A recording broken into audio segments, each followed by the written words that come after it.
नमस्कार साथियों, मैं आपका आपके परिवार स्काई क्लासेस परिवार में स्वागत करता हूं। देखिए, अभी एसएससी जीडी की कुछ वैकेंसी आई हुई है।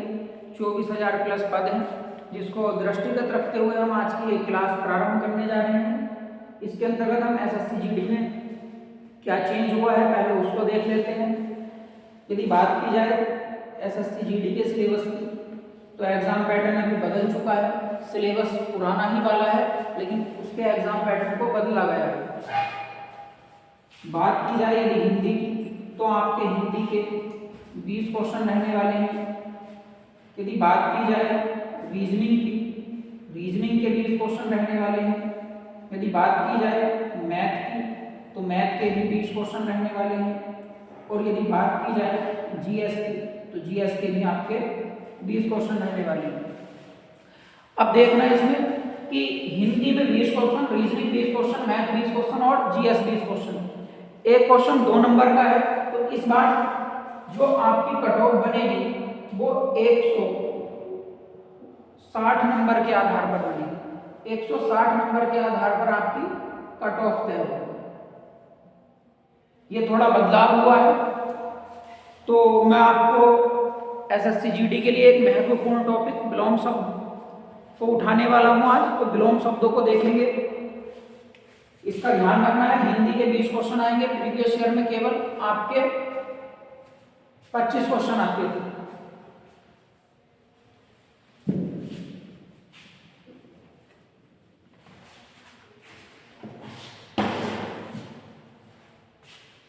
तो भैया यदि बात की जाए विलोम शब्द,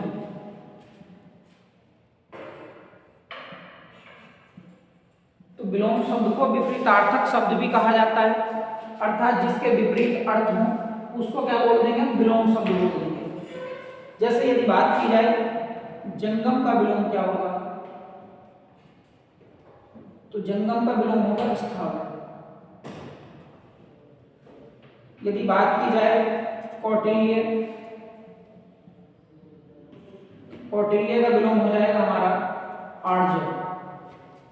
देखो बहुत ध्यान से समझना, जंगम का विलोम मैंने आपको क्या बताया, स्थावर। कौटिल्य का विलोम मैंने आपको क्या बताया, आर्य। उसके बाद यदि बात की जाए कि हस्ताक्षर का विलोम क्या होगा, तो भैया यदि हस्ताक्षर के विलोम की बात की जाए, तो हस्ताक्षर का विलोम होगा मुद्रण। यहां से आपका क्वेश्चन जरूर बनेगा एग्जाम में, तो बहुत ध्यान से मेरे साथ साथ याद करते हुए चलना। जंगम का विलोम मैंने क्या बताया, स्थावर। जंगम का विलोम क्या होगा, स्थावर। कौटिल्य का विलोम क्या होगा, आर्य। हस्ताक्षर का विलोम क्या होगा, तो मुद्रण। उसके बाद यदि बात की जाए प्रधान का विलोम क्या होगा, तो प्रधान का विलोम हो जाएगा गौण। प्रधान का विलोम क्या होगा, तो ध्यान रखना, प्रधान का विलोम हो जाएगा हमारा गौण। और ये आपका प्रीवियस ईयर जो सन 2021 में अभी जो पिछली वैकेंसी थी उसमें ये एग्जाम में क्वेश्चन आया था कि प्रधान का विलोम क्या होता है, तो गौण होगा। हस्ताक्षर का विलोम क्या होगा, तो मुद्रण होगा। कौटिल्य का विलोम क्या होगा, तो आर्य होगा। और यदि बात की जाए कि जंगम का विलोम क्या होगा, तो जंगम का विलोम होगा स्थावर। उसके बाद आगे चलते हैं। यदि बात की जाए कि आविर्भाव का विलोम क्या होगा, यदि आविर्भाव के विलोम की बात की जाए, तो आविर्भाव का विलोम हो जाता है तिरोभाव। उसके बाद यदि देखा जाए कि मुख शब्द का विलोम शब्द क्या होगा, तो मुख का हो जाएगा वाचा। उसके बाद यदि बात की जाए कि ऋजु का विलोम क्या होगा, तो ऋजु का विलोम हो जाएगा वक्र। उसके बाद यदि बात की जाए कि ऋत का विलोम क्या होगा, तो ऋत का विलोम हो जाएगा अनृत। ये क्वेश्चन भी बहुत इंपॉर्टेंट हो जाता है कि वक्र का विलोम क्या होता है, तो वक्र का विलोम होगा ऋजु, या ऋजु का विलोम क्या होगा, वक्र। मुख का विलोम क्या होगा, वाचार। आविर्भाव का विलोम क्या होगा, तिरोभाव। प्रधान का विलोम क्या होगा, गौण। हस्ताक्षर का विलोम क्या होगा, मुद्रण। कौटिल्य का विलोम क्या होगा, आर्य। और जंगम का विलोम क्या होगा, स्थावर। इसी श्रृंखला को देखते हैं, इसी श्रृंखला में और विलोम शब्दों को जानेंगे। यदि बात की जाए कि गुप्त का विलोम क्या होगा, तो यदि गुप्त के विलोम की बात की जाए, तो गुप्त का विलोम हो जाएगा प्रकट। गुप्त का विलोम क्या होगा? प्रकट। उसके बाद यदि इसी के अंतर्गत बात की जाए कि हमारा गुप्त का विलोम क्या बताया मैंने आपको? प्रकट।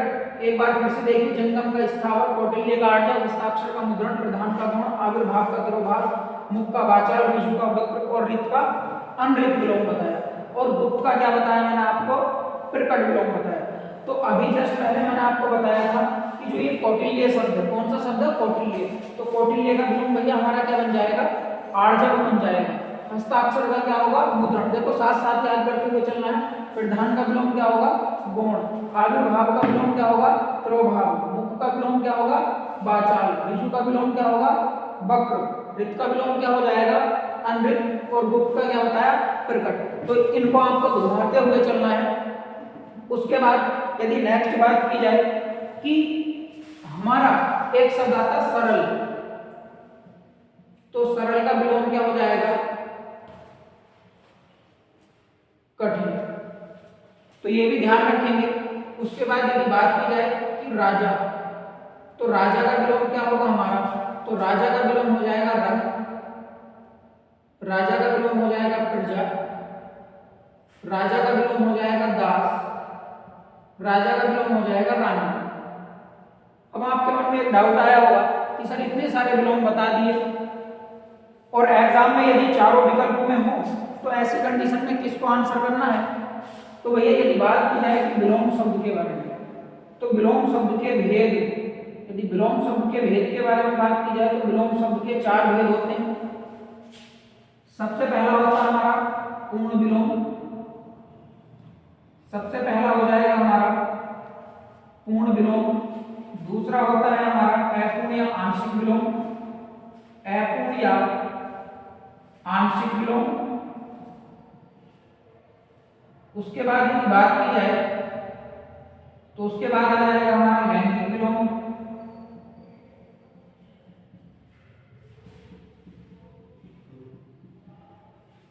और नंबर 4 पर आ जाएगा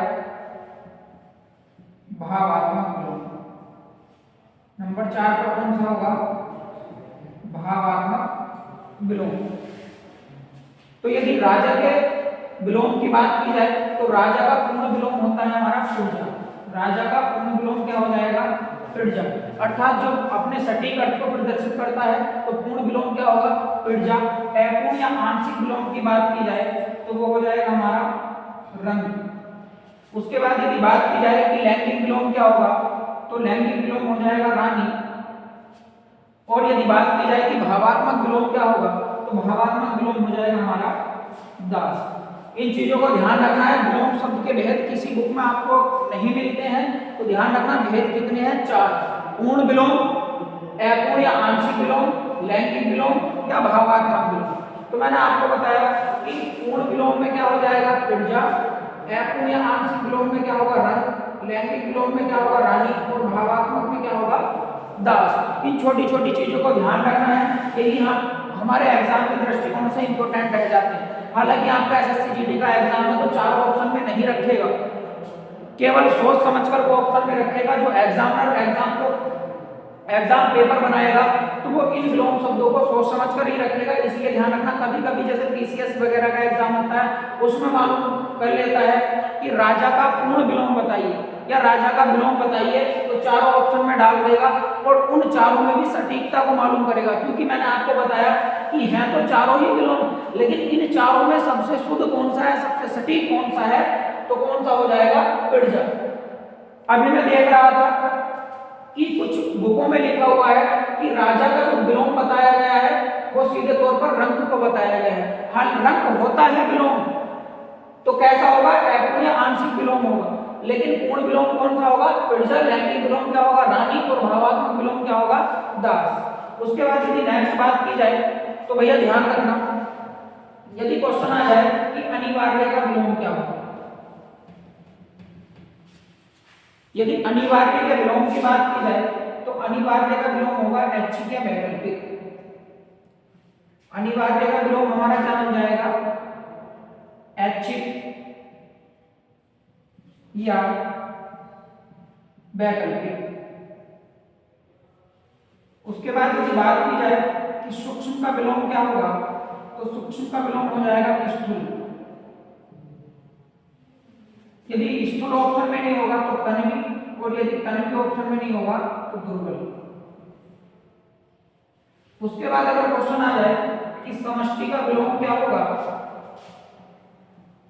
तो समष्टि का विलोम हो जाएगा व्यष्टि। उसके बाद यदि क्वेश्चन आ जाए कि सृष्टि का विलोम क्या होगा, तो सृष्टि का विलोम हो जाएगा हमारा प्रलय। मैंने आपके सामने ये मोस्ट इंपोर्टेंट 15 विलोम शब्दों को लिखा है, जिसमें बताया जंगम का स्थावर होगा, कौटिल्य का आर्जव होगा, हस्ताक्षर का मुद्रण होगा, प्रधान का गुण होगा, आविर्भाव का तिरोभाव होगा, मुख का वाचाल होगा, ऋजु का वक्र होगा, ऋत का अनृत होगा, गुप्त का प्रकट होगा, सरल का कठिन होगा, राजा का मैंने आपको रंक भी बताया, परिचय भी बताया, दास भी बताया, रानी भी बताया, अनिवार्य का ऐच्छिक या वैकल्पिक होगा, सूक्ष्म का स्थूल तन्वी या दुर्बल होगा, समष्टि का व्यष्टि होगा और सृष्टि का प्रलय होगा। इन 15 विलोम शब्दों का आप एक बार स्क्रीनशॉट ले लीजिए, क्योंकि आपके एग्जाम के दृष्टिकोण से बहुत इंपॉर्टेंट है।